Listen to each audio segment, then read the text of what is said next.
আসসালামু আলাইকুম দর্শক, বিডি স্পোর্টস আপডেটে স্বাগতম। আজকে আমি নাইম শেখের পারফরমেন্স নিয়ে কিছু কথা বলতে চাই। মতামত কমেন্টে জানাবেন আশা করি। কোটি টাকা নাইম শেখ নাকি ব্যর্থতা? 1,10,00,000 টাকা দিয়ে দলে নেয় একজন খেলোয়াড়, আর স্কোরবোর্ডে মাত্র 11 বলে 11 রান। হ্যাঁ, কথা বলছি নাইম শেখকে নিয়ে। নাইম শেখের উপর প্রত্যাশা একটু বেশিই ছিল, আর প্রত্যাশা থাকাটাই স্বাভাবিক। সবচেয়ে বেশি দামে কেনা একটা খেলোয়াড়, দলের না শুধু, সবচেয়ে বেশি দামে কেনা একটা খেলোয়াড় পুরো বিপিএলের যতগুলো খেলোয়াড় আছে তাদের থেকে আলাদা কিছু তার কাছে প্রত্যাশা করাটাই স্বাভাবিক, এটা দোষের কিছু না। কিন্তু প্রথম ম্যাচেই তিনি কি করলেন? প্রথম ম্যাচেই তিনি আমাদেরকে হতাশ করে দিলেন। আমরা ভেবেছিলাম তিনি ভালো পারফরমেন্স করবেন।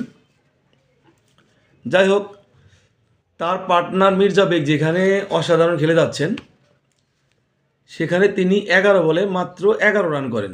যদিও ম্যাচটা হারেনি, তাই সমালোচনা কম হচ্ছে। এখন প্রশ্ন উঠেছে, তিনি বেশি দামের হওয়াতে কি চাপ নিতে পারছেন না, নাকি মন খুলে খেলতে পারছেন না?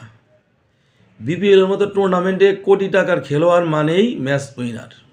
কি আমি ঠিক বলছি? আমি ভুল বলে থাকলে আপনারা বলবেন, সমস্যা নাই।